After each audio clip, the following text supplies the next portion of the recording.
Okay, I'm going to call to order this City Commission study session of Monday, June 9th. Please all rise for the Pledge of Allegiance.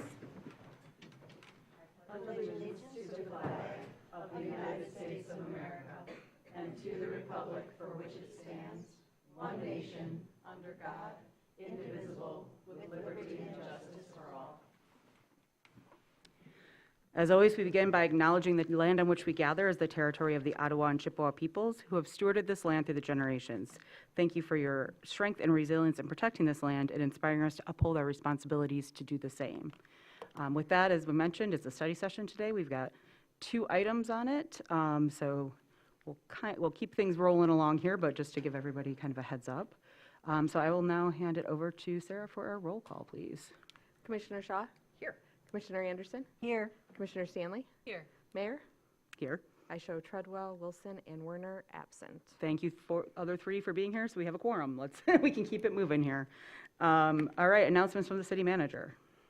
Thank you, Mayor Shamro. I have a few announcements. The city's sanitary sewer evaluation study, smoke testing, is anticipated to be completed in the residential neighborhoods this week. Downtown Traverse City is scheduled for a later date to be determined. After adoption of the city's strategic action plan, the document may be found on the city's website. Staff is gathering data to have a dashboard developed, and we will report back to the City Commission in July. As construction season ramps up, a reminder to the public that the city has a streets and sidewalk closures webpage with an interactive map. The link can be found on the projects page on the city's website. Thank you. And now announcements from the city clerk. I have no announcements. Oh, well, there we go. Although I know we are always taking applications for different boards because Well, we have a bunch always. of interviews going on right now. Absolutely. Okay, then with that, we'll move on to our topic for discussion number 1, which is discussion of neighborhood associations and framework for neighborhood precedents council. I'll hand that over to you, Liz. Thank you, Mayor. This evening, I have with us here at the dais our Assistant City Manager, Deb Allen, who's been a great resource to our neighborhood associations. And we have a proposal to create what we're calling a President's Council to help streamline information to those neighborhoods, and I'll let Deb take it away. Well, the opportunity this evening, I appreciate the commissioners and the community being here. We've had great conversations with the neighborhood associations over the last year, and the President's Council was an idea to unify communication that goes out to all the neighborhood associations, to be able to streamline that. Currently, we have 12 neighborhood associations that are represented throughout the city. We have 2 others, Fernwood and also the proposal to establish Oakwood Terrace have been proposed. However, there's formalities in regards to getting communication from both of those. Most recently, Oakwood Terrace has agreed to merge with Triangle. Both of those proposals would need to come to the commission, and we could certainly see that happening within the next 1 to 2 meetings to get that all formalized, and then we would have officially 13 neighborhood associations that would fully represent all the neighborhoods and the residents in the city. Great. Questions? Go ahead, Heather. Heather was first and had her hand up. Jackie, you can totally do. First of all, the motion calls for quarterly meetings, but the text says tri-quarterly, so there's an error in there. We would need to correct that. I did note that too. Okay. So the President's Council would take the place of regular attendance by, is it just staff that attends neighborhood meeting, association meetings right now, right? I think the intent from the original resolution, excuse me, was to have different staff associated with each of the neighborhoods, but to provide streamlined and accurate and unified reporting and communication. It was thought that if we had a President's Association, it would make sure that we have, like I said, communication would be going out timely, every either 3 times a year or quarterly, depending on the proposal, and I'm open for feedback on that.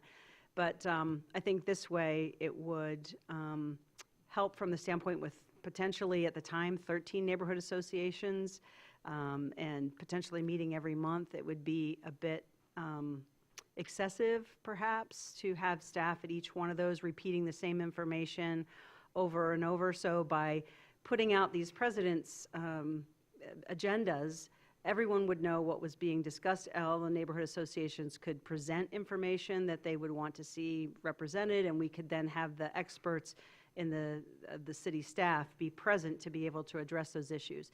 It certainly does not preclude neighborhood associations from meeting more currently. That's not the intent at all. It's just to be able to provide more information and the dissemination of that information, such as strategic planning information or meetings that are being held or any other specific information. Even some bylaws were requested by one of the neighborhood associations, and we've been a little bit, I don't believe that we have presented anything like that because they're independent entities, but perhaps an information sharing amongst the neighborhood associations would be possible.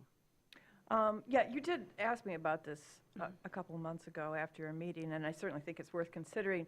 And it seems to me, that, the question is always like, what are you trying to fix? And if it sounds like you're trying to fix just a multitude of meetings. Is staff currently attending neighborhood meetings? I think for the most part, Regularly? I have, as assistant city manager, have taken over that role in the neighborhood associations and attending. All of them? I've been requested to attend 4, Okay. and so that's how many that I have attended currently. The only thing that concerns me is that you may be cutting off some, leadership has one idea about what is, interesting and good to talk about and what's important to them, and that may not be reflected by the actual membership of the association. And so would these meetings be open to the public? Would there be public comment allowed at these President's Council I meetings? think the intent, just like attending a neighborhood association, that they could either be virtual or they could be in person, depending on, we've not really taken this out to the neighborhood associations themselves, other than having initial discussions with several of them. But the concept is if there is interest, we could, like I said, either do it virtually or we could have an actual physical meeting. There would be nothing that would preclude other people from participating in that, but because there wouldn't be, in essence, a quorum, we'd have to make sure, and we'd have to state that, that if a variety of different commissioners wanted to attend, then we'd make sure we have to meet the Open Meetings Act requirements. No, I'm But- not talking about commissioners. I'm talking about the actual neighborhood residents. And I think the intent was also to have the presidents themselves and their leadership create questions and help to craft the agenda. So it wouldn't be staff-driven. It would actually be, what do you want to hear? What do you want to see? And how does it relate to the strategic plan in terms of issues that we would also be discussing with them? But it doesn't sound like you've actually approached all the. Not all neighborhood- of them. Okay. Actually, there was an email, there have been 2 emails that have gone out to all of the associations, letting them know that this was the intent.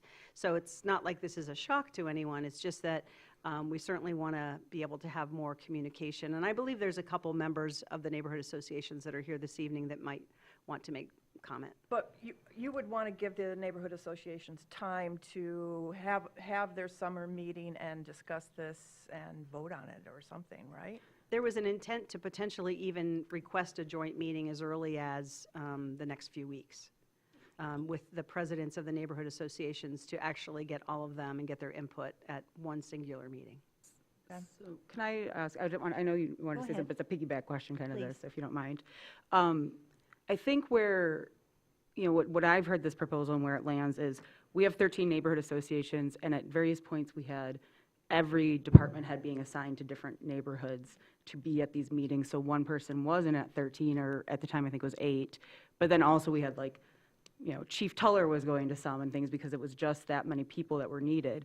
And so my understanding that this is to create that kind of conversation of here's what's coming up, and this is why I'm asking the clarifying question, because as much as it would be good to have the associations, my understanding was that this was going to be, hey, get on your radar, these are the projects that are coming up this summer. It's going to affect your neighborhood, and your neighborhood. Do you want to request a staff person come talk to you at your next meeting about it? That kind of thing, so that it's not one person having to take the notes from basically a staff meeting or something and show up and share this, again, the same information over and over again, and then having the possible follow-up. So it wouldn't preclude someone from or a staff person from going to a meeting and addressing specific things or being requested. It would take that information sharing and that overarching kind of that neighborhoods need to know, and be this regular quarterly meeting instead of, well, maybe your staff person's coming or not, maybe it's Deb at every single one now, and kind of streamlining that a little. But it's sounding like, and I know it's still to be determined, but, you know, what I would fear it would become is it'd be a giant community or neighborhood meeting, and then sub-neighborhood meetings, and then not everybody's at the giant one, and everybody else then feels like they got left out of a process where it was really meant to be, and not that we should ever make it a closed meeting, I'm not saying that, where it was meant to be more of an administrative almost update versus an actual, like, getting into the issues in depth. It was kind of meant to be, here's what's going on, do you need more information, how can we provide that to you? So I guess I'm looking for some clarification on that too then. Am I in the ballpark? Because what the answer I heard is much more kind of ad hoc, you know, kind of all that, yeah. Sure. So this isn't meant to replace any individual, you know, monthly meeting of an individual, so that having an individual staff member assigned to a particular neighborhood, if they want information that's like police related, it doesn't make sense to have another staff member go. I think, from my standpoint, we would still, at the request of any neighborhood association, attend a meeting. Chief and I were recently invited to attend the Central Neighborhood meeting in May. I've attended Triangle. I know Chief has been at a number of Central and Boardman neighborhood meetings. So those invitations, if received, hey, Liz, we'd like the city manager or the police chief or fire chief to come to a meeting, we would still absolutely do that. The quarterly meeting is, again, meant to be more of a hub. Like, we would put out a doodle poll and ask, like, what's interested, you know, what are the concerns for your neighborhood? Have the agenda driven by the neighborhoods and have the presidents be there so they could report back out. It's just meant to streamline staff efficiency. And again, when the resolution, my understanding is when the resolution was passed to assign a staff member, I think there were only 3 or 4 neighborhoods at that time, and Penny was attending, the former assistant city manager. And now, just since I've come on board, we've had, I think, 3 neighborhoods be formed, and now we're looking at 2, well, 1 merging, but another one. Potentially 13. Yeah, so we were just trying to find a way where it just made a lot of sense for the neighborhoods to be able to get information from a centralized point multiple times a year, and then bring it back to their neighborhood association. Jackie, I think you had your hand, and then Mitch. Thank you. First, I'd like to thank you for your diligence in attending the meetings, and I know that is, it's a stretch. These things happen in the evenings, and, you know, they're over and beyond your regular working hours, and that's true for any city staff member who represents the city at those meetings. Having been one of the organizers of a fairly recent addition to the neighborhood association roster, one of the most powerful reasons, I think, to form a neighborhood association is the idea of dialogue between the residents and city representatives, that it's not a top-down monologue of you know, shooting out the information you need to hear, or we think you need to hear, but doing a lot of cooperative listening to each other and having a forum established where that can happen. I know in our neighborhood, having your voice be heard was a big motivator for formation.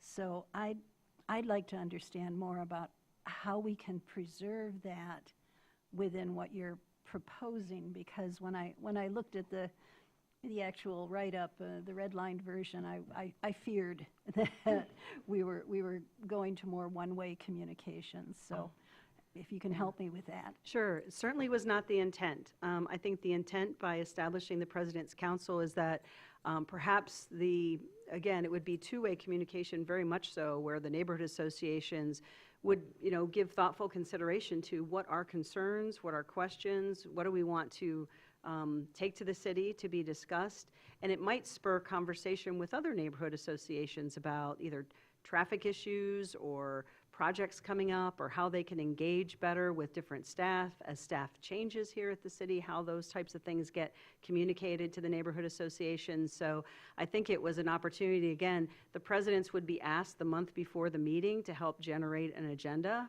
put forward ideas of projects and things that they would like to know more about. And then, of course, there'd be an opportunity for communication to be able to share the different, the status on where are we with some of the items that are identified either in the strategic plan or, any other projects or entities that I would be working with the city manager to help say, what do we want to make sure that we disseminate out to the neighborhood associations? So it definitely would be very much a two-way communication opportunity. So we're sort of inserting a layer of intermediation between the residents, the members of the association, and counting on their president and vice president to prioritize and communicate their concerns. Is that? And hopefully that the would be model? done collectively at the neighborhood association level, that they would be generating those things. And so the residents, every resident would have a voice through their neighborhood association, which I believe was the initial intent, right, to have that opportunity. And so it would just be a way of again, being more efficient, streamlining, and being able to share communication amongst those presidents as well on things that are challenges or issues that they may share. Thanks. Mitch, go ahead. Yeah. Speaking as a former president of a neighborhood association, a Central Neighborhood Association, and somebody that, as we all are, elected by and for the citizens of Old Traverse City, I try to reach out to the various neighborhoods and sit in on what they're doing. I can speak to the diversity of what neighborhood associations are and what their membership tends to be motivated by. I can sit in for the past month on meetings or events put on by Fernwood or Triangle, which is now Oakwood Triangle. Proposed as, yes. Yes. Or the Oak Park picnic yesterday. And they're different neighborhoods with different concerns. Boardman and Central neighborhood have historically been portions of the city that have stronger concerns about, say, certain zoning issues, but those people are also well represented at our meetings. It doesn't necessarily mean that there aren't folks in Indian Woods that care about zoning, but perhaps some neighborhood associations exist more as a structured sense of community to put on holiday displays or to coordinate a neighborhood block party or a picnic in the park. And I see the President's Council as a way of having that dialogue and allowing each association a seat at the table and an opportunity to say what they want from the city rather than the city assigning a staff person to go around and say, okay, these are the updates of what we think the important things are in the city, when if Midtown or Morgan Farms are primarily homeowners associations for condo complexes, then they have different desires and the motivation for what they gather together for. Thank you, Mitch. And I just wanted to say I used my calculator on my phone because I'm not good at back of the napkin math. With 13 associations meeting quarterly, which many do, some meet more, that's 52 meetings a year. And so I do think that if we want to continue having the neighborhoods, having this representation, having these opportunities to have more expression for themselves and hear more about what's relevant to them, we do have to look at streamlining some things, and it only makes sense because whether it's one person or 6 or 7 or 8 staff members, that's a lot of meetings to cover above and beyond everybody's actual day-to-day work as well. And as was mentioned, it's usually in the evenings and all of that. So I appreciate and I hope that there is that kind of back and forth, the dialogue, but I also hope that we're establishing it in a way too, though, that it's not, okay, I'll use my own neighborhood association. Traverse Heights is concerned about the speeds on Rose Street, so they want to talk about it at the president's meeting. That's where I think we have to get into be very careful how we set this up so that it doesn't turn into kind of, well, we're in front of this person, we want them here now, but making it able to be facilitated that, at the next one we're going to have, the chief or Sean Winter or somebody there to talk about the speeds on Rose Street, and that's the connection that they have through that. So I just want to say before we, because we're talking about dialogues and that is important, but making sure that we're also keeping, if we're going to create a framework in mind, we're going to keep that in mind of it being somewhat 20,000 foot view too. So, go ahead, Heather. So we're not quite ready to we're not making any kind of movement on this. This no is a study motion. session Yeah, tonight, so we don't make any motions. Because I'd like to get that, all the associations agreement, or at least the majority of them, to say this was a good thing. And also, as Amy points out, just what is it that we're talking about, and how are we going to talk about it? I mean, problems with speeds on 8th Street, it's very simple to say, well, you need to go to a Complete Streets Advisory Board meeting or something like that. Just one more thing, though, with the resolution itself and the new text, it says when requested, certain city staff may attend. That implies that some city staff would never attend, even if asked, and I don't think that's your intention, so maybe you want to get rid of the No. certain. I will say we certainly relied on our clerk to help us with that, and he is so wonderful with words, so it was not an intent by any means Okay. to include or disclude anyone. I will say again that we have sent out 2 different communications, one after the beginning of the year, letting the neighborhood associations know that there was an intent to establish a president's council. The feedback has been positive. And then there was most recently another communication stating that, so.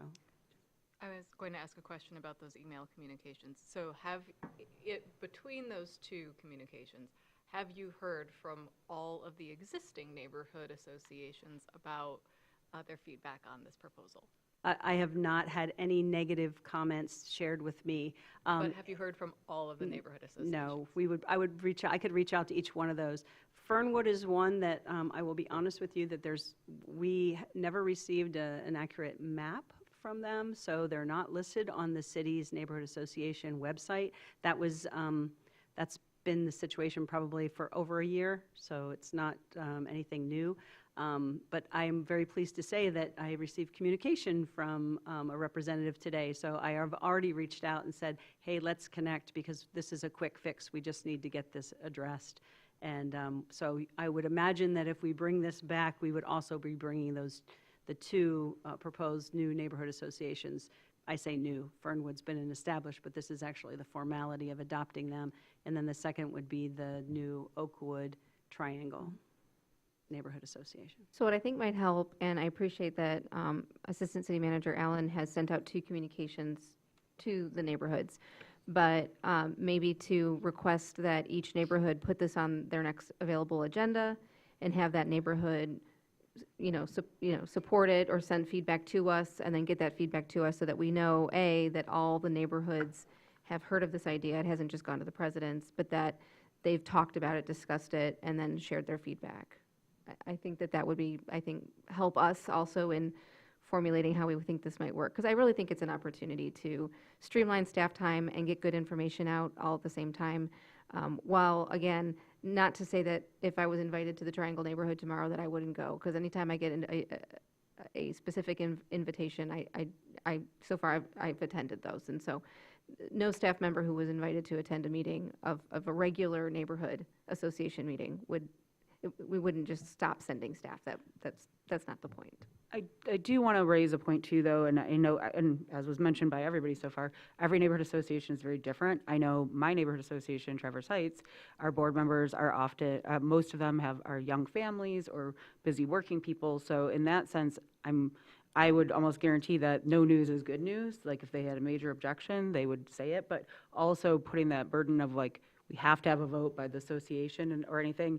I think that, in some cases, I know in our neighborhood, it's a case of, well, I guess I'll serve again, or sure, I guess I'll do it. And some neighborhoods have very enthusiastic presidents, but it's a burden that citizens volunteer to take on to manage an association. And so I want to also be careful that we're not getting ourselves tied up into, but when this comes back to us, every single has to have a certain type of response and has to have had a vote. I mean, I respect the request to have it, neighborhood associations put it on their next agendas. I know my association met 2 weeks ago, so that won't be till September. And so that's where I think that we kind of, I appreciate that we want the feedback. We want to hear if there's negative comments. We want positive, but I think before we go expecting there to be a unilateral, not unanimous vote for every association on every agenda before we move forward might be a little bit disjointed to expect right now, but I think overall, the input and the feedback that you're getting, Deb, and the outreach you're doing, just getting some more updates on that and some more follow-through on, and I should say follow-through, even following through, but more updates on the communications you're having in between is what I'm certainly looking for.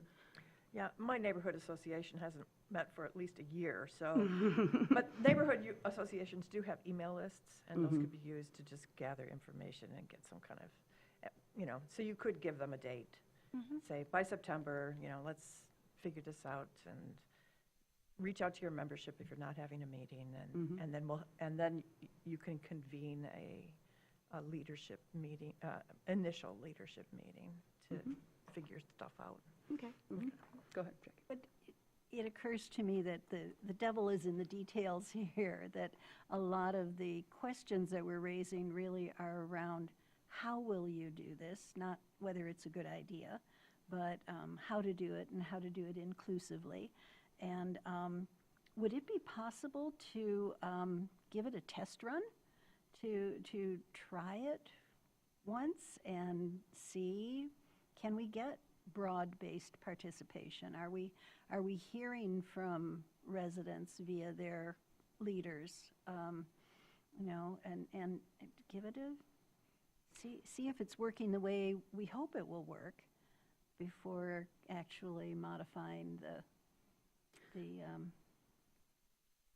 law in regard. Can I ask a clarifying? So you're saying like have Deb, for example, try to do a Zoom and invite all the neighborhood presidents and see who shows up and what their thoughts Yeah. are? Okay. Just Yeah. clarifying that that's what you meant, not. And I think development of the agenda is probably going to be one of the real challenges because, as you said, our neighborhoods are so distinctive and have such unique to them interests that it would be helpful to see if this is, when you run it on the road, does it do what you think it was going to do?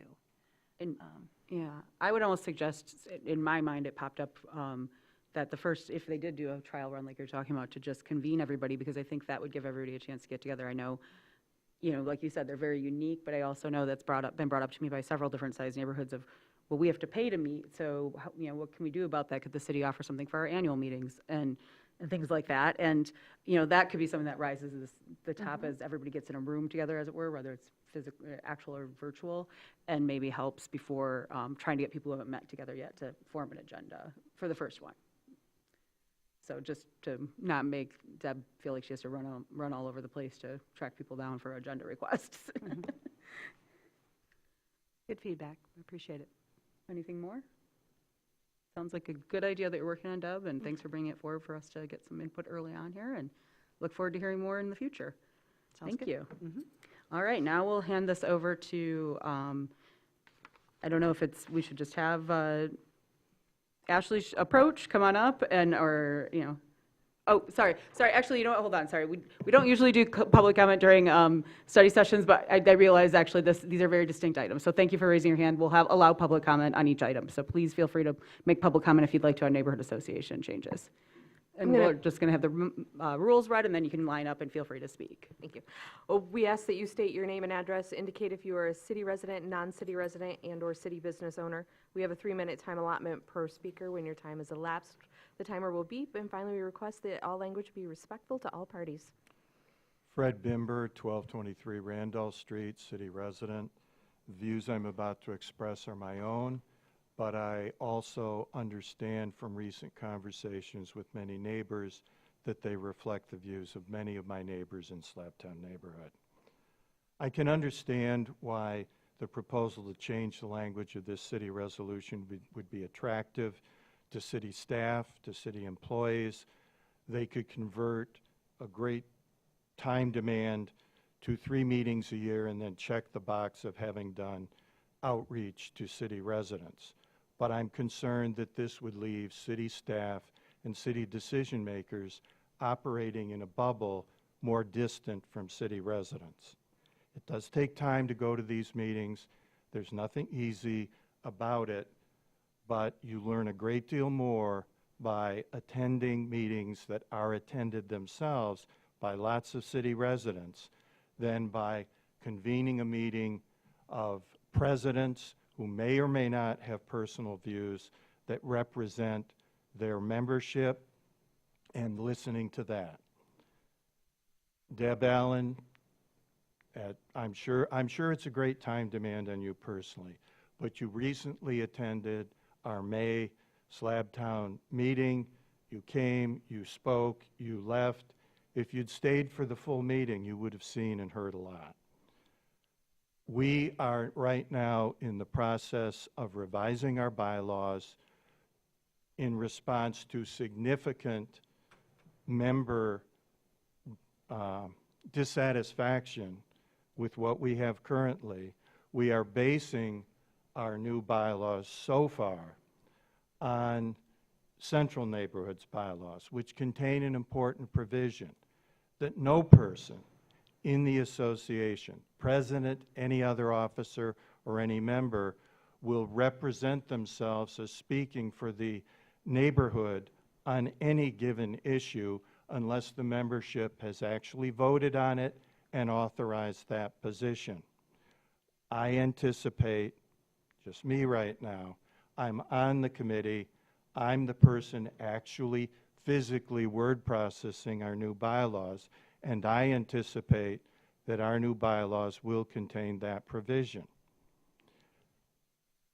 If so, the residents don't authorize anything they haven't voted on and by a majority approved.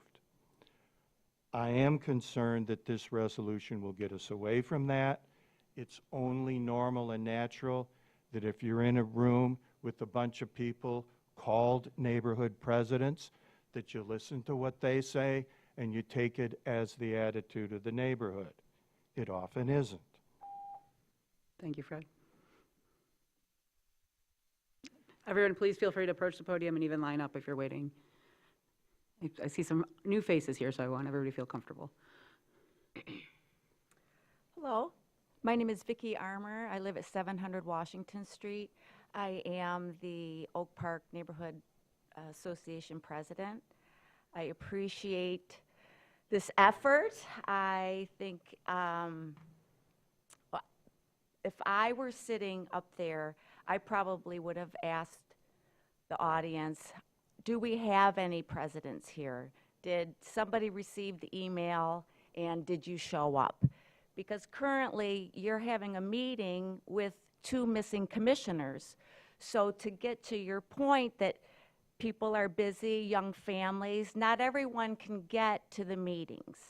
I do agree with Fred that not everyone is going to agree. I don't know of a sitting president, neighborhood association president, who would make any decision without the regard of their association.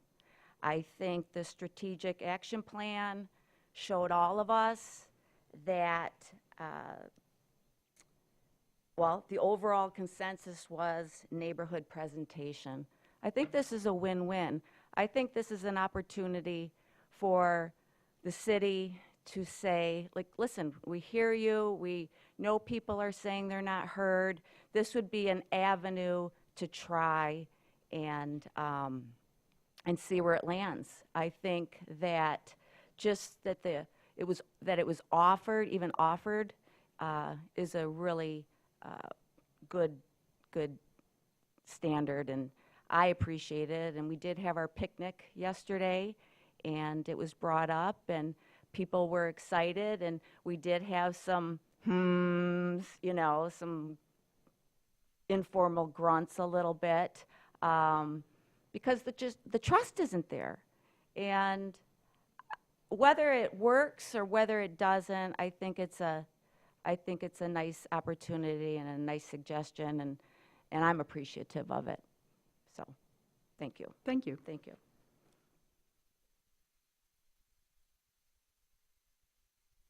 Hello, Merrick Roman, 517 3rd Street. I just want to say I really appreciate city staff, and Deb has been to many of our meetings, and for whenever we've had issues come up in Slabtown and we've had a request, that we've always had city staff there to present and to answer questions, and it's been marvelous. And I think that we do need to have this dialogue going on. I think that having this this President's Committee, I think is a great idea. I don't think that we should be trying to find the whole total answer, trying to get everyone's answer. I think just having that dialogue and just trying to answer simple questions for people that cannot make it to these meetings, I think is a great idea.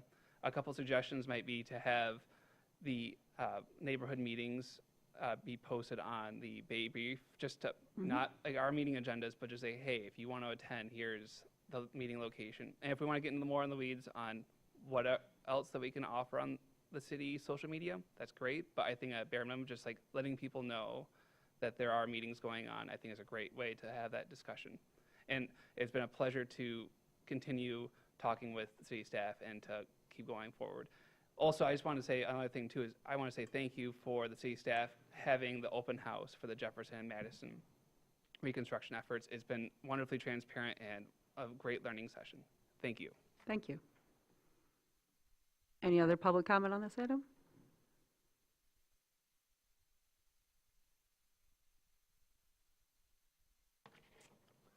Sam Shore, 432 Madison Street in Slabtown.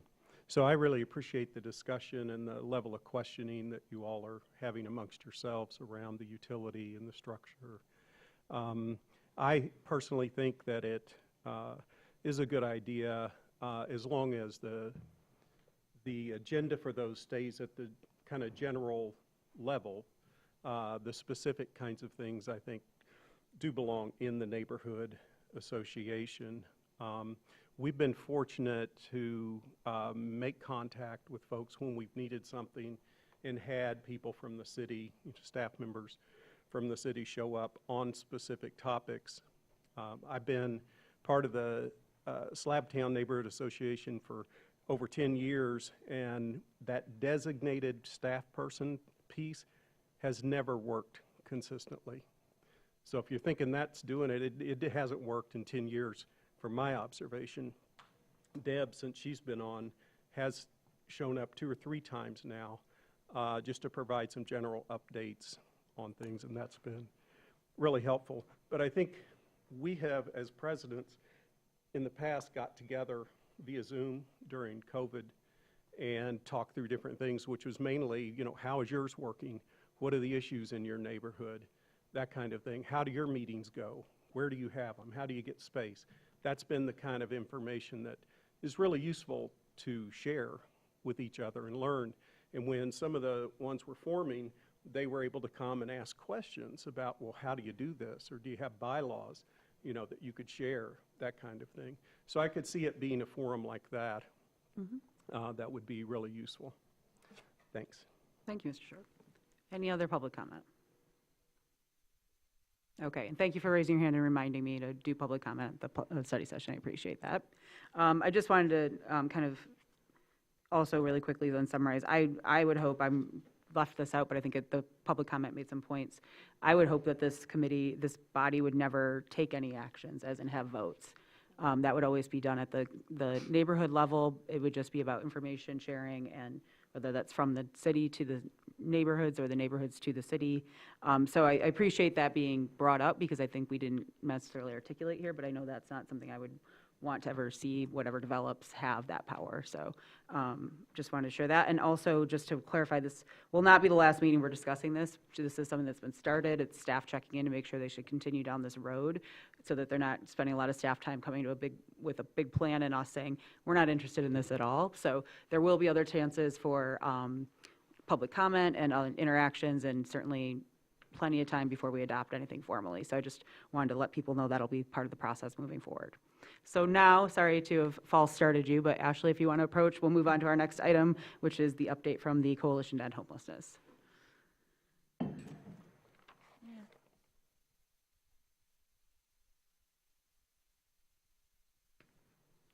right. Good evening, everyone. Ashley Halliday-Schmann, and I'm the director of the Northwest Michigan Coalition to End Homelessness. Tonight, we'll be giving you a status report on our initiative. Was an initiative that we started a few years ago around ending chronic homelessness, and we have some data to report to you tonight, and then also some more information related to our ask. So I want to start by thanking Commissioner Anderson and Commissioner Stanley for inviting us here tonight and getting us on the agenda. We deeply appreciate any chance we get to talk in front of you guys about this important issue. So tonight we're going to talk a lot about data, as you saw in the information that was provided to you in the packet. Lots of data, lots of charts and graphs. We're going to talk about where we're seeing progress, where we're falling short, and where there are opportunities for more partnership. And then finally, we'll close with some more information related to the ask. Tonight, we're going to talk a lot about data and our numbers. But what I think it's important to reflect on first is to remember that every single number you see tonight represents a human being and a person experiencing homelessness. Usually, in our case tonight, it'll be chronic homelessness. So every number represents a person who has been experiencing homelessness for a year or more on the streets or in the shelters of this community. These are people who we serve every day and are experiencing the trauma of homelessness because our region lacks enough deeply affordable housing for everyone to have a place to call home.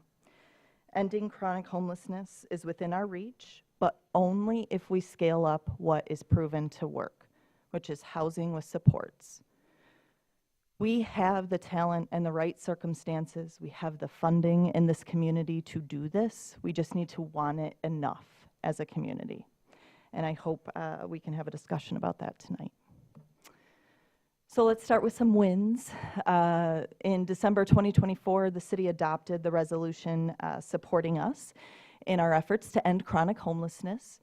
The resolution acknowledged the importance of permanent supportive housing as the proven solution to chronic homelessness by committing the city to actively collaborating with the coalition, leveraging city resources, and promoting awareness around chronic homelessness. So again, deeply grateful for the leadership and the partnership that the city has shown to the coalition in our efforts.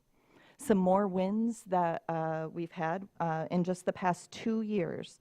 Our coalition partners have housed over 100 people experiencing chronic homelessness. And I just want to stop there. I know 100, it's like kind of, ooh, it's 100. You know, it doesn't really sound that impactful. For a community this size and with what limited resources we truly have in our government funding world, this is huge. Communities our size really don't see this. So I just want to take a moment and share that and say how proud I am of our coalition.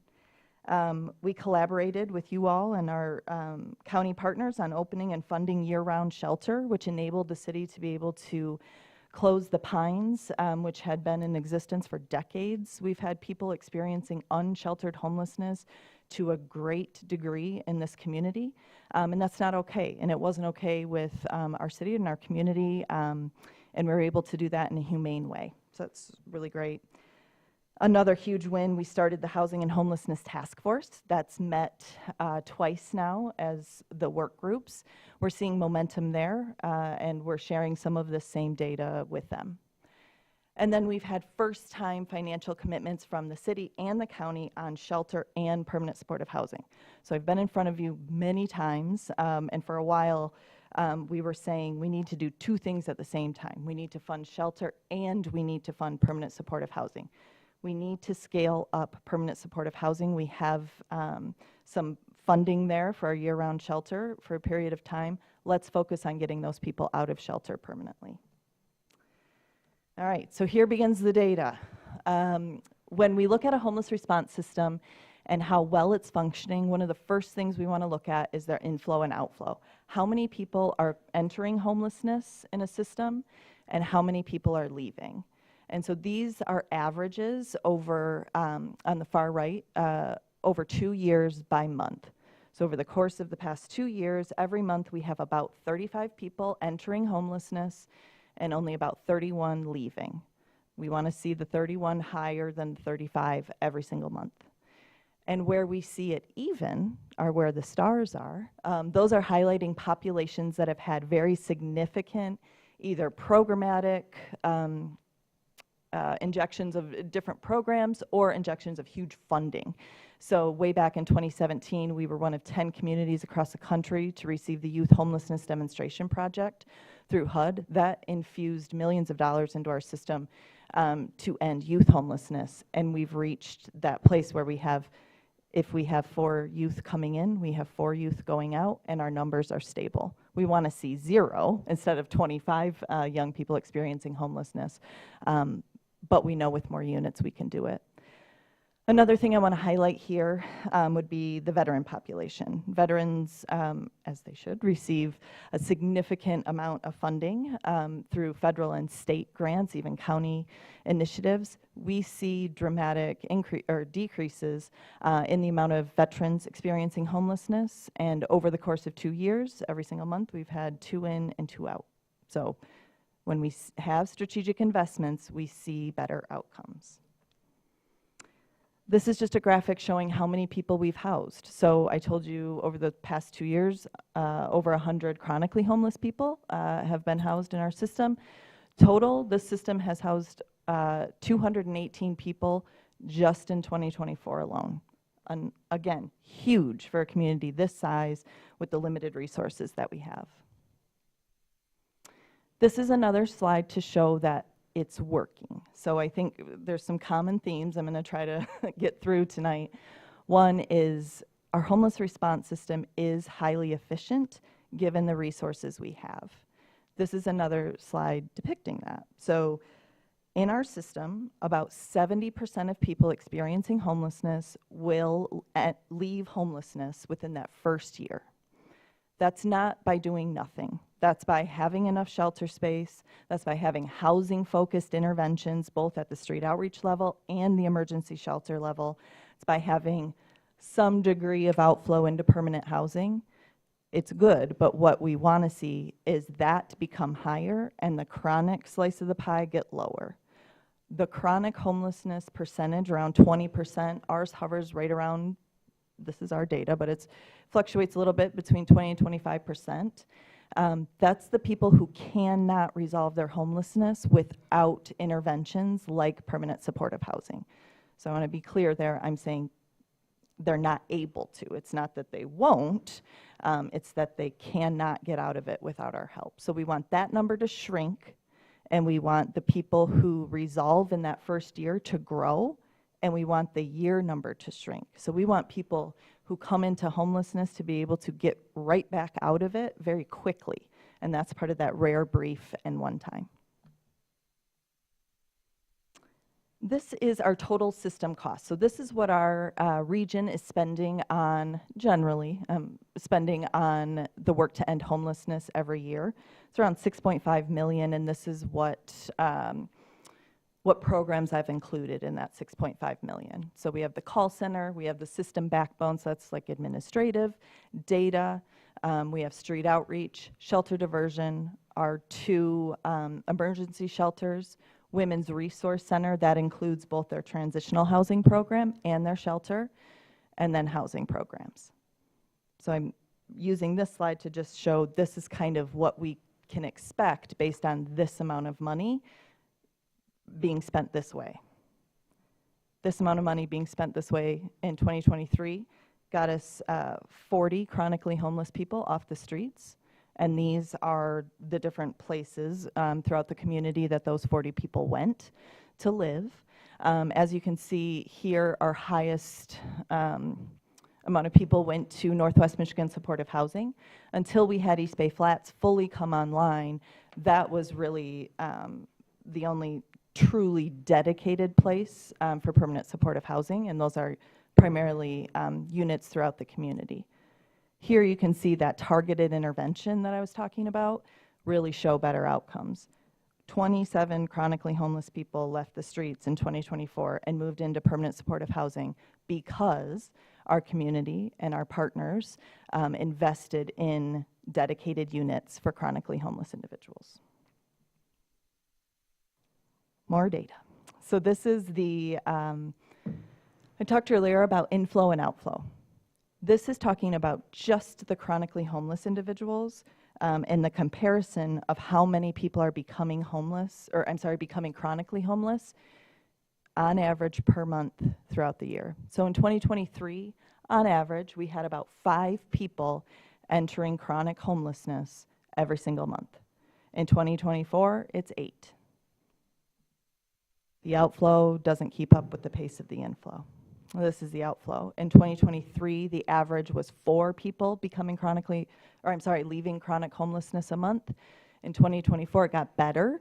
We had 7 people leaving, but if we have 8 coming in, that doesn't match, right? So we can't keep up with the inflow. We can't keep up with the inflow in large part because there just aren't enough units in our community. I want to go back to this one. So Housing North did the housing needs assessment in 2023.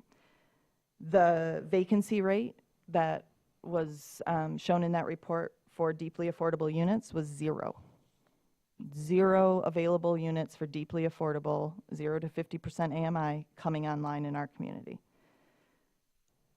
In that report, it also showed that we are short 2,300 units in this region for 0 to 50% AMI.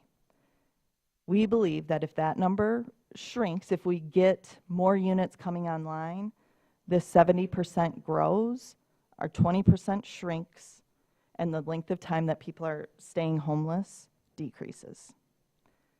If we have more people being able to leave homelessness faster, we have fewer people becoming chronically homeless. People aren't born into chronic homelessness. It's not like somebody loses their job, they lose their housing, boom, they're in our shelter, and now they're chronically homeless. They're chronically homeless because they stay homeless for an entire year and are not able to get housed, and they're disabled. So we know the longer you spend in homelessness, the more complex your needs become, the greater impact that that has on your health, hence the disability, right? So if we can stem it sooner and have just more units available for folks in our community, we think this inflow number is going to decrease. Same with this. This is our system-wide inflow and outflow. So this is not just the chronic homeless numbers. This is everybody in our system. On average, in 2023, we had 34 people a month coming in, 31 leaving.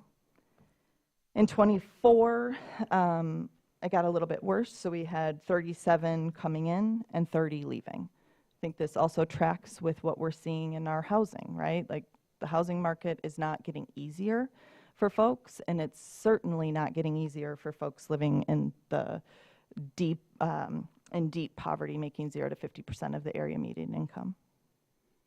This is just another way to look at the chronic inflow and outflow for 2023 and 2024. This is data showing how many people are experiencing chronic homelessness every single month in 23 and 24. As you can see, it's not getting a lot lower. This is not due to a lack of effort on our part. This is due to the lack of deeply affordable units. We have not had a month, except one anomaly, in July of 23. We have never had a month where we housed 0 chronically homeless people. Every single month, that number is above 0. So it's not because of a lack of effort, it's because we don't have enough units. And then finally, this is just kind of a snapshot of dedicated housing units for permanent supportive housing. But what I want to do here is really just point out a difference. So when we say permanent supportive housing units, yes, they might be designated permanent supportive housing, but they might not meet the true need of our population. So by and large, people experiencing chronic homelessness in our community are single adults. They're not families. Families are able to resolve their homelessness a lot quicker. 2 and 3 and 4 bedroom units are a lot easier to find than 1 bedrooms. So a good example of this, Brookside Commons. The lead agency is Goodwill, our partner agency. It's owned by Woda Cooper. And what happened there was that was developed long before we were doing this chronic initiative, right? That was developed, I don't know, maybe 10 years ago. 24 permanent supportive housing units, only 2 of those units are 1 bedrooms. So we have all these units set aside for permanent supportive housing, and they're 2 and they're 3 bedrooms. We just had at Ridgewood, where's that? Homestretch owns property Ridgewood, 4 permanent supportive housing units. They're all 3 and 4 bedrooms.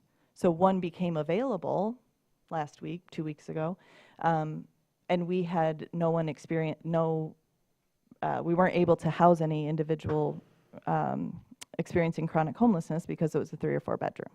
So we need to make sure we're building to what meets the need in our community. We're trying to figure out what the actual need is of permanent supportive housing units. As you can imagine, it's not just as easy as saying, it's 4. There's a complicated formula that we're trying to perfect. I want to say that this is an estimate. This is not written in stone. I know people want the number. This is our estimate at this point based on this formula.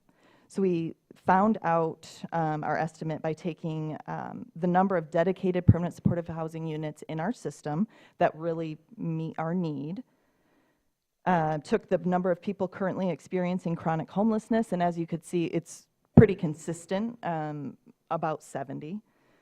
We have how many people are coming into chronic homelessness each month, multiply that over 3 years.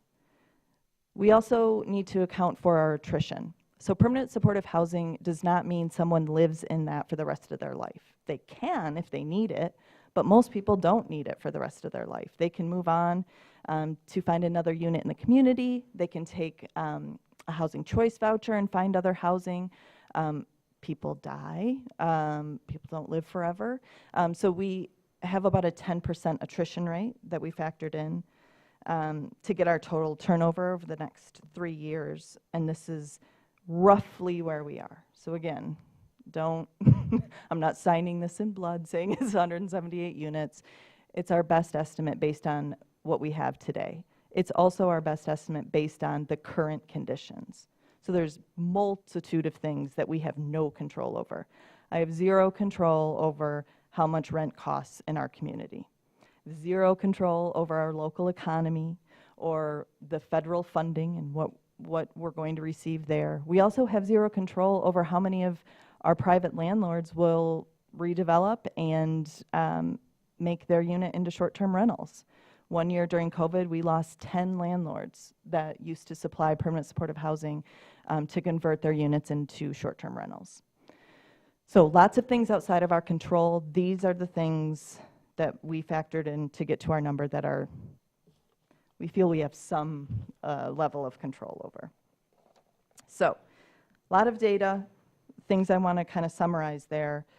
The inflow-outflow is telling us a critical story that more people are entering homelessness each month than are exiting. It's the same with the total population as it is for the chronic population, but what we see is when we have targeted investment, it works. We see better outcomes when we have targeted units and funding for a specific population.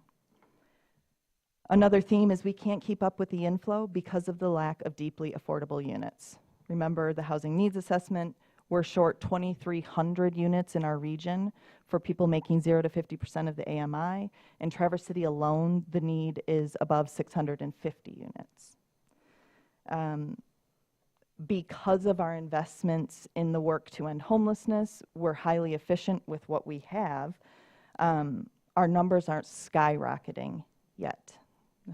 If we continue to do nothing and things change dramatically, that's a little bit different, but we're not doing nothing. Because we're working so hard to maximize the efficiency of what does work, which is housing with supports, we're seeing, some stability, but we really need targeted investment. And I already talked about, because of our unit shortage, generally in the community, we're seeing people stay homeless for much longer periods of time and falling into chronic homelessness who otherwise shouldn't. So what are the opportunities for that? One was the Housing and Homelessness Task Force, which we've started thanks to leadership from Rotary Charities, the city, and the county. We're going to come up with a comprehensive plan developed by regional stakeholders, which also aligns with the city's strategic plan to have a more regional approach to some really critical issues.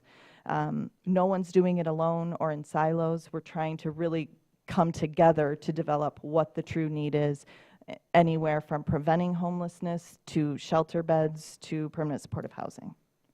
There are also opportunities that we can partner on related to policy reform. So we think about ballot initiatives. Are there millages? Are there things like that that we can help fund this? There's new funding streams coming online. We've already invested a significant, if not all, of the CDBG money coming in through the city to housing and homelessness needs, marijuana tax dollars, opioid settlement dollars. We also have opportunities around pilots and zoning reform. We've seen examples of that with the passing of the R2. So that could help us create more units in our community that weren't available for development prior.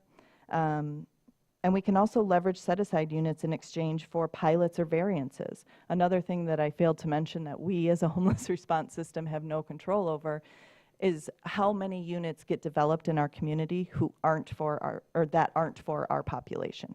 How many units in our community are being developed for people making 120% of the area median income, as opposed to how many are being developed for 0 to 50% of the area median income? So that leads me to our request. So I've sent this a couple times to commissioners. I gave public comment in May around a request for sustainable funding to support a permanent supportive housing response fund. The fund would be dedicated to enabling Traverse City to act urgently while implementing the Housing and Homelessness Task Force plan. So we don't have much of a plan if we don't have funding dedicated to what we say we need in the plan. Some things that have come up through both coalition partners as well as through the Housing and Homelessness, the Housing Solutions Work Group of the task force would be gap financing for permanent supportive housing development. A great example of this was when a public-private partnership was Goodwill partnering with Woda Cooper through money they were given through ARPA dollars through the county to invest $400,000 in the development of Annika Place 2. Through that $400,000 investment, we secured 19 permanent supportive housing units, 10 of which will be for people experiencing chronic homelessness. Huge return on investment there. So that's just an example of what gap financing could look like. Incentives for landlords and property owners to participate in permanent supportive housing. We can't keep up with the market rent. We just can't. What our vouchers pay, what our subsidies pay, does not match. Most of the time, it's over $200 difference. We need some incentives for landlords to be able to work with us. Converting underutilized properties. So we have coalition partners who own property throughout the city and the region who could really develop that in a different way to maximize the units on the footprint that they have. So it could be used for that. I already talked about securing affordable units and then filling support service gaps. So we know that permanent supportive housing only works when there's supports. And supports are often not funded to the scale that's required. So that could be another idea. And then finally, I just want to close with, this isn't just about the data. It's not just about the numbers. It's not just about $1 million. It's not even just about homelessness. It's about what kind of community does Traverse City want to be? Do we want a community where 70 people every single year for the past 2 years are experiencing chronic homelessness at any given time? Are we okay with always having that 20% number be there? Or would we rather shift that and get more people out of homelessness into housing faster in our community? Thank you. All right, I'll open up for questions from anybody. I have a couple. So I had a couple questions really quickly. First, I appreciate that this is brought for us for $1 million, and I know that we all have a lot of, done a lot of different piecemeal initiatives as things have been brought to us, and likely that continues to be that way because I guess one of my questions is the task force is something like the millage being discussed at that level, because I was going to say to be effective, even though the city has talked about it and could do it, I think there's restrictions on where we can spend it and how that would work. So I'd love to see that come forward from that that group. So that's good to hear that you're nodding your head yes. I Yes, know. it has It's, been. it's an enthusiastic, unequivocal yes, so that Yes. doesn't need a lot of commentary, so just to clarify. Mm-hmm. And then another question I had was, and I guess this is just because I get asked this, and I know it's not, it's a little outside the scope of, and I'm giving them time, everybody else time to formulate more questions. The under 18, and I know that's because you get into guardianship and things like that, that can be tricky. I've had people ask, and I never feel like I have a good enough answer, of what are we, who's working on that in this area? Is that mostly under like the courts and other things, or who works on that in this area? Yep, it depends on, are you talking about unaccompanied, like runaway young people? We or always hear families? about, we hear a lot about kids couch surfing here, the Okay. number of students at TCAPS that are Okay, yep. basically unhoused or couch surfing or in unstable housing situations. Mm-hmm. So just not needing an in-depth answer, but because that Yeah. also comes up as part of this larger conversation, I just thought I'd ask right now. Yeah, sure.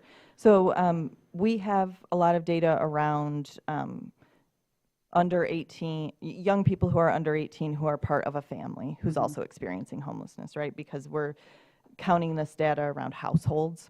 So we would be handling that population.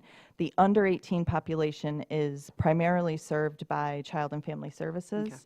And unfortunately, the child welfare system. A lot of those folks are in the child welfare system, but there's also targeted initiatives around housing for folks leaving that. So there are different things that we can do, and that's a good point. We should bring that up at Housing Solutions. There are different types of vouchers, for example, that the Housing Commission can partner with us and Human Services on receiving for people exiting foster care. So it's other systems primarily for unaccompanied youth. And I'm not trying to add that to your plate. I just wanted to clarify that because it comes up and we tend to Yep. just talk about the 18 and over. Sure. Do we have questions? I know, Mitch, go ahead. Yes, I've got a number of questions. Going off the common theme of demographic groups, you did Yeah. bring up a couple, like veterans that have been historically more affected by homelessness, and I am glad that we have made both regionally and nationally significant gains in that. Do you have any racial or ethnic demographic data as well? I do. I don't off the top of my head, but yes, we collect that. Yes, we are a 96% white county, Yeah. but Yeah, but we actually in probably 2023, we were involved in a statewide race equity initiative and found that people in our community, yes, it's primary, I mean, it's in the high 90s% white, but when we look at disproportionate rates of homelessness, Black and brown folks are obviously highly disproportionately affected, even in our region.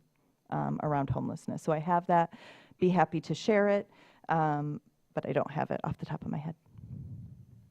And then on a different topic, I understand that the highest barrier, especially for people facing chronic homelessness, is getting them from being chronically homeless into housing, especially if that's permanent supportive housing, to get more tools available to them. But to what extent is their attention given to, once people are in permanent supported housing, transitioning them, if they're able to a housing choice voucher and some other development, or if they're really successful, market rate housing even? Yeah, so we have a lot of time dedicated to that. We have been, I do want to preface this though, we've been in a housing choice voucher freeze for 2 years. So we have had 0 housing choice vouchers come into our community, whether that's for people on the streets or for people who want to and are able to leave permanent supportive housing. We just got those back online. We filled every wait list for the 5 counties we serve. Granted, filling the wait list meant like two slots. So I want to be realistic about what that was. But right now, we actually have, I would say, around 15 to 20 people who could move out of permanent supportive housing if we have enough vouchers. So always working on that.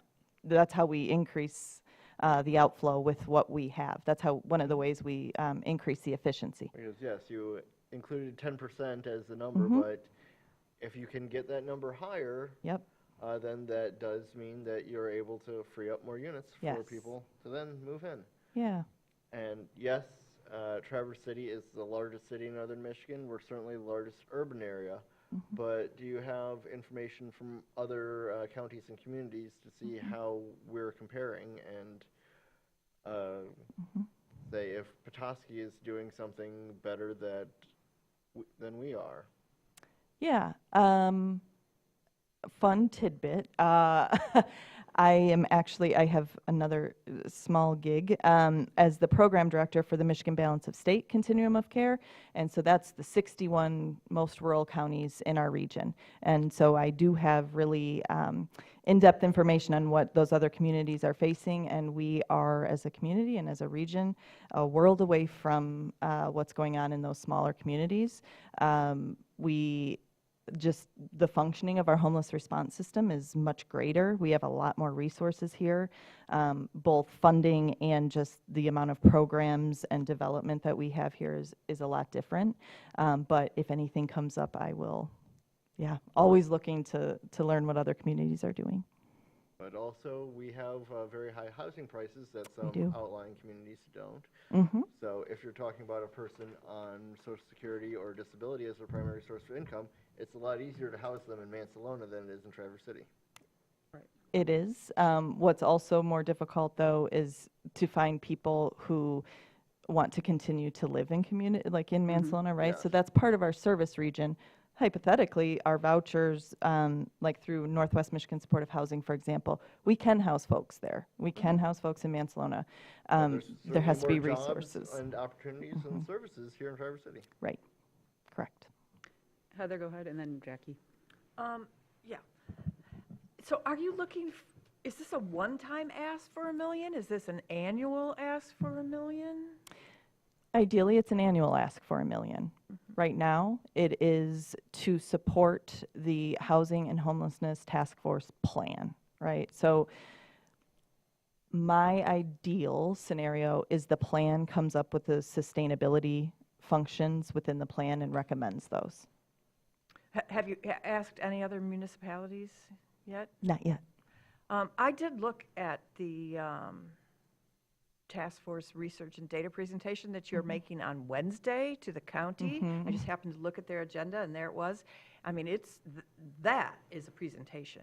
I mean, Yeah. that was really, really something. Is that what you got $125,000 a year for from the county to put That was together? for Northwest Michigan Supportive Housing to do permanent supportive housing. Okay, Yep. so that was a different thing. Yep. So basically, you're trying to get your egg, or you're trying to get your chicken in the oven before you've actually laid the egg. Yes. Well, I don't know. I mean, I'm supportive in general, but there are so many unanswered questions and challenges. Like, it looks like this ask is coming directly from the section called Housing Solutions Group. Oh, where yes, you're- this would be dedicated to that, yes. Yeah, so, for example, one of the challenges, I mean, it's a really interesting document, and I recommend you take a look at it. It's in the county packet for this week. Focus on developing, on housing development for 0 to 50% AMI, definitely. And then it says, we are in the beginning stages of inventorying current stock and identifying the needs. So, we don't even know what we have or what we need. And then there are these questions and challenges. Perception that property managers don't like permanent supportive housing, that it doesn't work. Incentives for, how do you get 50% AMA housing? Mental health needs that go beyond permanent supportive housing. And then this one, local wages don't meet needs. If people can't find jobs, I'm quoting here right from your document, we won't find eligible tenants. That one really confused me, because if you've got people coming up here to find a job and they can't find a job and they end up in a shelter, they don't need permanent supportive housing. They No. just need housing. Correct. I mean, really what Yep. we're talking about is we need a lot more housing. Yes, and I do want to kind of preface some of that. That is not the full context of what I'll be sharing. So those are brainstorming things. Yeah, but they were a lot really of people. valuable to take a Sure. look at. Yeah. Sure. One thing, though, is in that document, it defines chronic homelessness as anyone without a home for at least a year and who has a disability. Mm-hmm. So Really?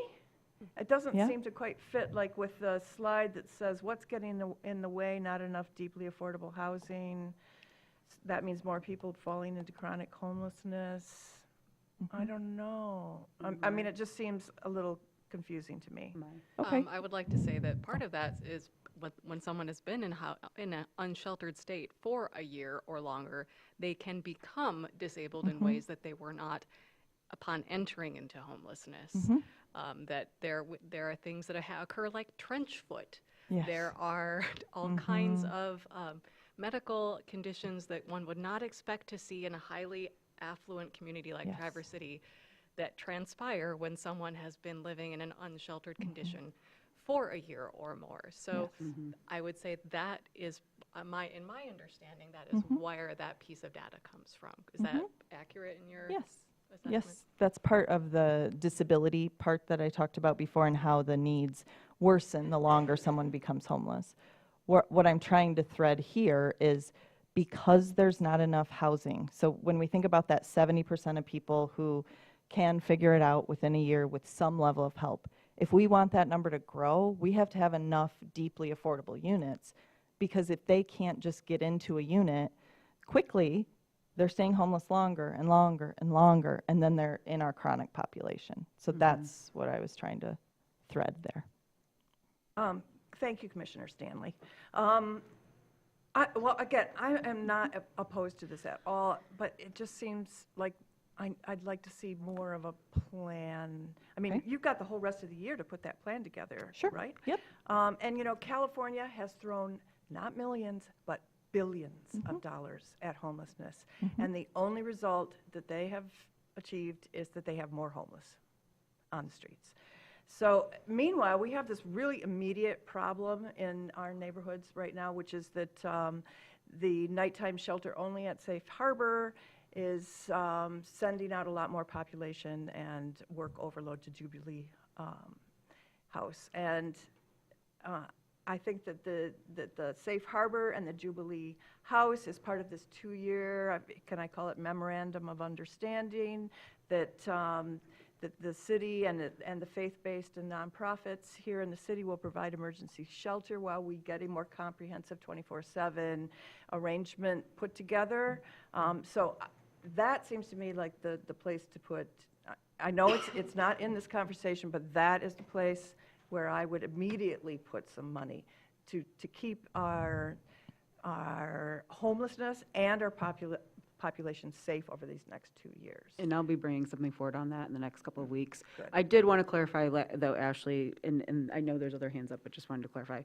My impression of this is that this is the concept, $1 million is needed. You're not asking us in 2 weeks to vote on funding $1 million this year. It's that conversation that goes back to those slides of, is it a millage? Is it all these other factors? Is it pilot programs? Is it funding a pilot program a little bit more, or, you know, which in turn for a pilot program means we bring in less tax on that property. That's the trade-off that the city would be doing financially. So that's kind of where you're wanting to have this larger conversation, have that kind of be where we're at, correct? And us with other entities here. It's really starting this conversation and getting us moving down that line. I think it's a both and. Okay. So it's the policy reform and this creation of a fund.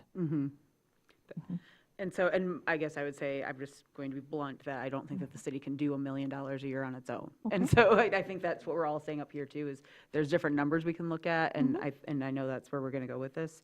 One question I had, and I'm going to piggyback, and then I know Commissioner Stanley also had her hand up, and so did Jackie, is the funding for all pieces. We've kind of, you know, the getting everybody together, the talk, which has now emerged, or has now evolved into the task force, is just in the last few months here, has taken down some of the silos, but I think we still see that the issue is that everybody's kind of, and we all know, even sometimes going to the same pots for different aspects of this problem of local funding as well. And so, you know, again, Traverse City alone is not going to do $1 million. Maybe the city, the county, and somebody else could collectively figure that out. But as we're talking about other funding resources, is that part of the task force conversations and or operations, I guess, of getting everybody's heads together and like helping everybody apply for grants or look at funding sources through states or federal, and those larger pieces, puzzle pieces that have kind of, I feel like, always fallen to everybody individually to do and find their own pots. Is that going to be a little bit more collectively looked? I'm not saying exclusively collectively looked at. I know that's always going to kind of be a separate thing, but is that going to be a little bit more of a collective thing as conversation as part of this task force? Somewhat. Okay. So the Housing and Homelessness Task Force plan will be a comprehensive community-wide plan on how to figure out how to sustainably fund emergency shelter at the amount we need in this community. Same with permanent supportive housing. I'm trying to think. There's a safety net services group that's meeting. Likely that will land. I mean, I don't want to get ahead of it. It's a collective plan, but that'll be somewhere around preventing the inflow into homelessness. So there will be specific strategies and funding strategies that we recommend to the city and the county on all of those things. So it's not, let's get together and help everybody apply for every community grant. Yeah. That's not part of it. It's part of, this is the number, how local, state, federal are we going to get there? Okay, that was kind of the ballpark of what I was looking for. Okay. Thank you. And then Jackie, you had your hand up? Yes, thank you. And it's going to be an add-on to what Mayor Shamro was saying, but I'd like to understand your perspective about how are we regionalizing our efforts in this area. You know, we say that we've got a homelessness task force and it's developed by regional stakeholders. We use the term community. You know, what are the geographic boundaries of that community? Who are the key players in terms of funding? Can you tell us a little more about ensuring the regional support? So the region that we as a coalition serve is the 5-county region: Leelanau, Antrim, Benzie, Kalkaska, and Grand Traverse County. The task force is just Grand Traverse County and the stakeholders that are involved in that. So on the leadership team of the task force, Liz, Sakura Takano of Rotary Charities, myself, system or subject matter expert Ryan Hannon, and then Nate Geinzer, the county administrator, are the leadership team of the task force. Nate Elder. No. Who did I say? Geinzer? Yeah. Oh my, That was a sorry. That was a throwback. Never mind. Yikes. Elger, county administrator. I was like, why are you looking at me like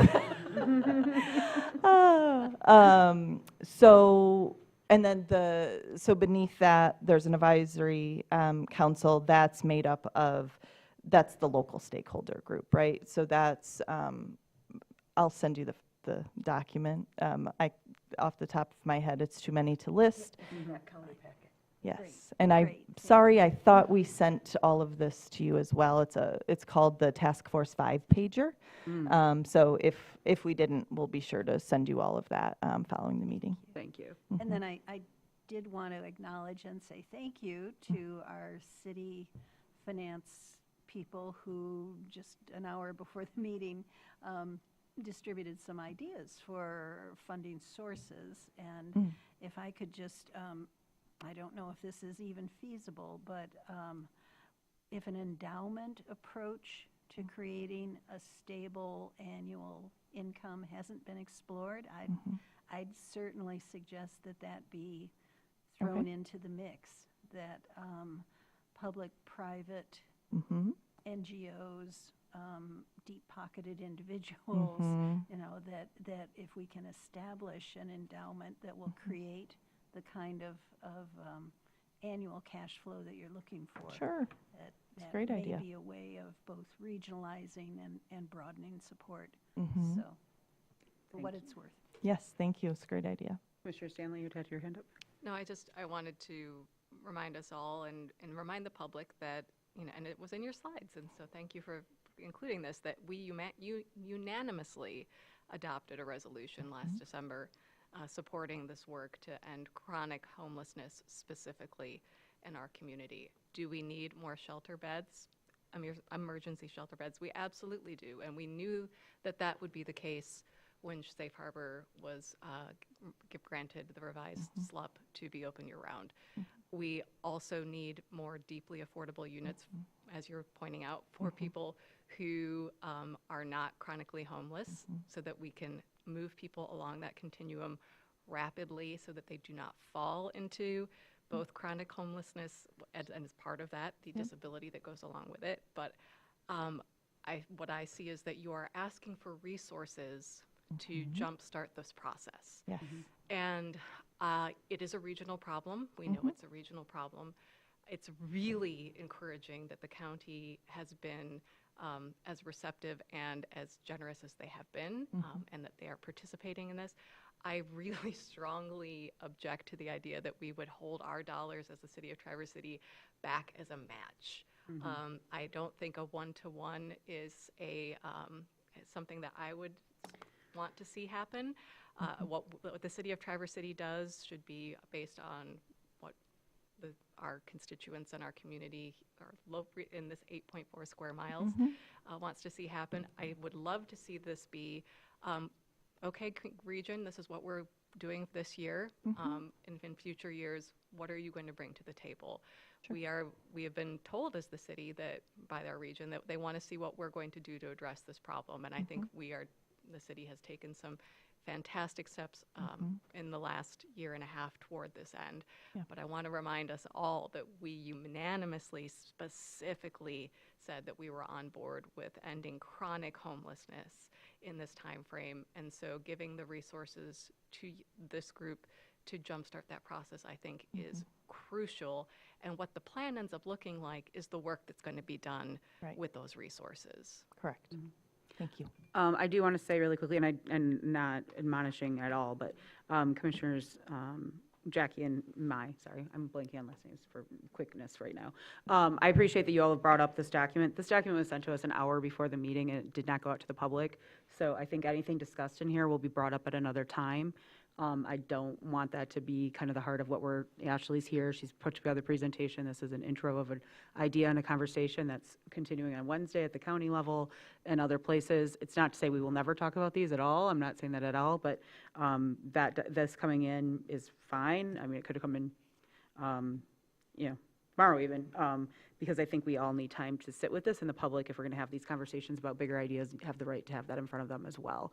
So I'm not saying we can't mention it. I'm just saying, like, trying to get into a deep analysis of it right now is probably better served at a different meeting. So just throwing that out there, that when people hear us referencing stuff that they might not be seeing, that's what it's coming from. But it's going to be part of a more robust conversation down the road. Do we have any other questions right now? We had some nice big broad ones there. One question I have for you, this is part of the task force updates. This is part of what, as has been mentioned, needs to happen for the task force to be able to function and the issue to be able to be addressed, amongst other things. I don't think this needs to go to commissioners having to request it to be on the agenda. What would you see as a reasonable request from us to ask you to come and check in with us and give us progress reports? Twice right now, every quarter, every 6 months? What would you like to see us? When would you like to be in front of us again? You're talking about just the task force updates? Yeah, and like along these lines of the funding and everything else, of kind of this bigger conversation that obviously we are starting to have.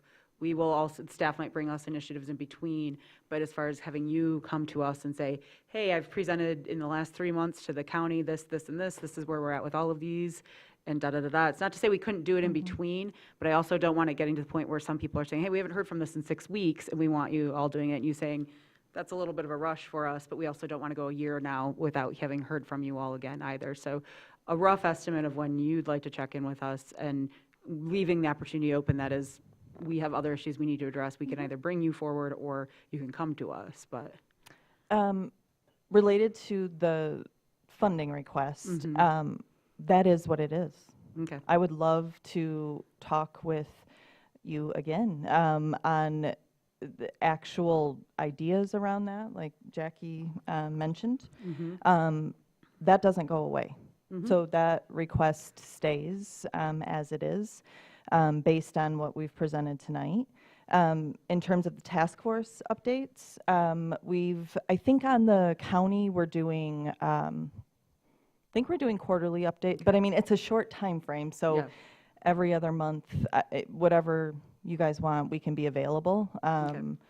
We can give those in writing, or we can actually come here and do a short presentation, whatever works for Okay, you. we'll kind of keep that in mind for maybe tying that all together every other month or so. Just, I don't want to see these fall through the cracks because they are a top priority for everybody. And I know they will rise to the surface more as we do more with the strategic planning and everything else that's part of this too. But I also don't want it to turn into a hurry up and wait scenario either, or kind of a week before somebody's requesting it, but there could be, a document that's prepared in more well in advance that can be part of the conversations too. So I think that's something this seems to be something very important that we'd all like to have further conversations about as we go forward. So, okay. Yep. Anything else from the commissioners? Okay, well, thank you for that, Ashley. Thank you all. And we will allow public comment on this item as well. We'll let Ashley clean up, do her, we share the space up there. So any public comment, feel free to approach the podium. Seeing none, I'll bring it back to the commission then. Can we, please approach the podium. That's the public comment procedure, please.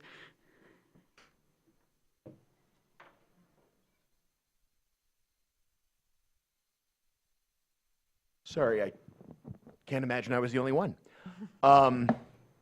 Good evening. My name is Jim Para. I am the rector of Grace Episcopal Church right across the street.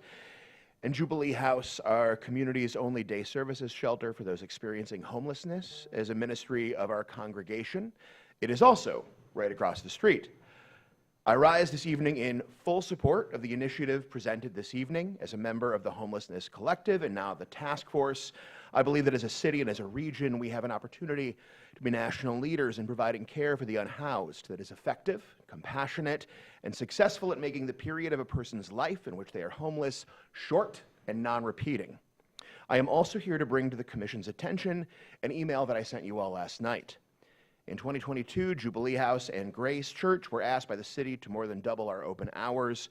During this time, the city took responsibility to find funds to hire a single half-time staff person for Jubilee House for a 2-year pilot. During those 2 years, we went from seeing about 20 or 30 visits a day to 80, 90, sometimes even 100 visits. This significantly increased the stress on our volunteers, led to many neighbor complaints, frequent closure, and a frequently unsafe environment. When we met with Mayor Shamro and City Manager Vogel in April of 2024, we presented data and proposed that we could only continue the current level of services with the employment of a full-time director and a second half-time specialist, a cost of $161,000 a year, and we made it very clear that we, Grace, could not begin to afford anything like that. But at the time, there was confidence and optimism expressed that between city funds and grants, we could raise the amount for at least 2 years while the Homelessness Task Force does its work. And hopefully we arrive at a sustainable total financing stream across all emergency services for the unhoused. And to get us started, you, the City Commission, gave us $40,000 a year for 2 years. Thank you. We hired a wonderful director and have 2 excellent half-time staff. And since bringing them aboard, virtually all the problems mentioned have stopped. We are able to offer high-quality services safely with happy volunteers and clients, and City Manager Vogel was able to connect us with another $20,000 in grants. But this kind of fundraising is not our church staff's forte, and despite valiant efforts, we have not been able to close the $61,000 gap necessary to pay for staffing through October, and we have no guaranteed funds to get us through the 12 months beyond. It is important that we invest in our future success serving and housing the unhoused. We must also maintain our current capacity as a system, including services for those needing urgent and emergent services and resources for the unhoused. Without a confident and sustainable source of fundraising, we will need to give notice to our wonderful dedicated staff and volunteers on August 5th, and Jubilee House will cease operations on Friday, August 22nd. Please, please, please help us to prevent that from happening. Thank you for your time and consideration. Thank you. Any other public comment?